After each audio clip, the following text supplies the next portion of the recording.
Assalamualaikum warahmatullahi wabarakatuh. Perkenalkan, nama saya Najwa Nahari, mahasiswa Universitas Ciputra Online Surabaya, mata kuliah Ekonomi for Business. Pada video kali ini, saya akan mempresentasikan hasil observasi saya dalam rangka tugas AFL2 Part 2, yaitu membandingkan pasar tradisional dan pasar modern sebagai aktualisasi dari konsep ekonomi mikro yang sudah kita pelajari bersama-sama. Pasar yang telah saya observasi adalah pasar tradisional Kalibaru di Banyuwangi sebagai representasi pasar tradisional dan Pionata Supermarket Banyuwangi sebagai representasi pasar modern. Yuk, mari kita mulai. Sebelum masuk ke perbandingan, saya akan perkenalkan dulu kedua pasar yang menjadi objek observasi saya. Yang pertama, pasar tradisional Desa Kalibaru. Pasar ini terletak di Kecamatan Kalibaru, Kabupaten Banyuwangi. Pasar ini buka dari pagi, biasanya dari subuh hingga siang hari. Di sini dijual berbagai kebutuhan pokok seperti sayur mayur, buah-buahan, daging, ikan, dan sembako. Ciri khasnya adalah interaksi langsung antara penjual dan pembeli dan tentunya ada proses tawar-menawar.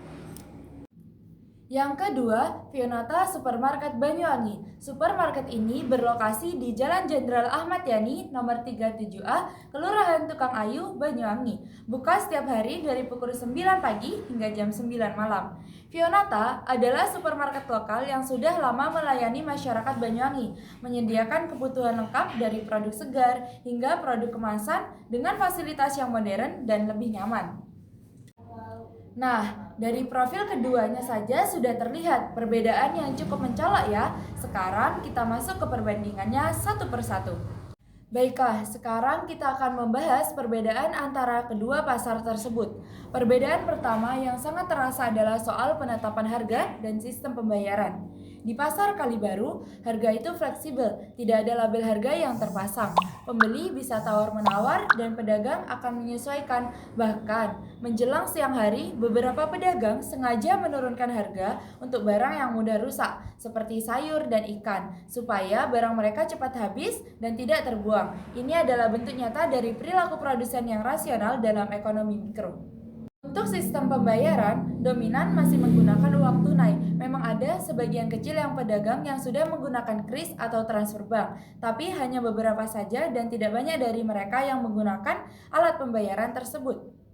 Begitu pula sebaliknya, di Pionata Supermarket, harga sudah fix alias tetap tercantum jelas di setiap label produk, tidak ada harga tawar-menawar. Tapi Pionata mempunyai strategi lain. Mereka rutin mengadakan program diskon dengan label merah dan kuning yang sangat mencolok. Ada juga produk private label milik Pionata sendiri yang harganya bisa 15 hingga 30% lebih murah dari merek-merek nasional. Ini adalah contoh nyata barang substitusi dalam ekonomi mikro.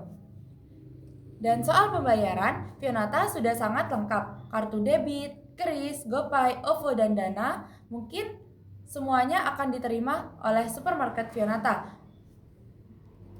Dan mungkin warga di sekitar sini lebih banyak menggunakan pembayaran non-tunai. Nah, selain fasilitas fisik, kita juga perlu membahas fasilitas non-fisik, yaitu keamanan, suhu, dan kenyamanan suasana. Di pasar Kalibaru, suasananya yang terbuka karena tidak ber-AC, tentu terasa panas di siang hari. Ada bau khas seperti pasar tradisional yang merupakan perpaduan antara aroma ikan, daging, dan rempah-rempah. Tapi justru disinilah keistimewaan pasar tradisional. Interaksi sosialnya tinggi, para pedagang dan pembeli sudah saling kenal. Ada obrolan yang hangat dan ada senyum, ada kerabat yang sulit ditemukan di tempat lain. Suasana yang ramai dan penuh semangat di komunitas. Sementara di Pionata Supermarket, AC menjaga suhu kisaran 20 hingga 23 derajat Celcius di malam hari. Sangat sejuk dan nyaman. Apalagi di cuaca Banyuwangi yang sangat panas,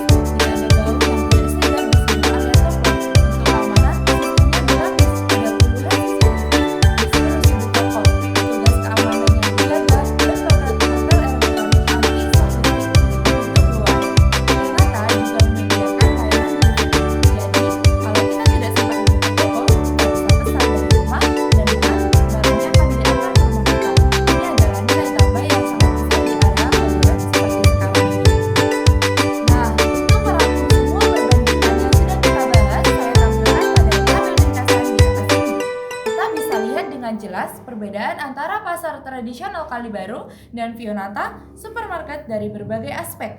Aspek pertama, dari penetapan harga, fleksibel, dan fixed price. Sistem pembayaran sudah ada tunai dan digital lengkap. Area parkir terbatas, padat, luas, tertata rapi. Selanjutnya soal digitalisasi dan pembayaran. Ini adalah perbedaan yang sangat mencolok. Fionata Supermarket sudah mengadopsi teknologi pembayaran secara digital, sementara pasar tradisional masih didominasi transaksi tunai. Soal ketiga adalah soal area parkir. Di Fionata jauh lebih unggul dengan parkir yang luas, tertata rapi, aman, dan dilengkapi dengan fasilitas aksesibilitas. Ini memudahkan para pembeli dalam pengalaman berbelanja. Namun, di pasar tradisional tetap memiliki keunggulan tersendiri yang tidak bisa digantikan di pasar modern, yaitu harga produk segar yang lebih murah dan interaksi sosial yang lebih hangat dan personal. Kesimpulan akhir saya, keduanya jenis pasar ini saling melengkapi dan memiliki segmen konsumennya masing-masing. Pasar tradisional untuk mencari kesegaran, kedekatan, dan harga yang fleksibel. Pasar modern untuk yang mengutamakan kenyamanan, keamanan, efisiensi, dan teknologi. Keduanya adalah bagian penting dari ekosistem ekonomi masyarakat Banyuwangi. Demikian presentasi saya. Terima kasih sudah menonton. Nama saya Najwa Nahari, mahasiswi Universitas Ciputra Online Ekonomi for Business. Semoga video ini bermanfaat. Sampai jumpa. Wassalamualaikum warahmatullahi wabarakatuh.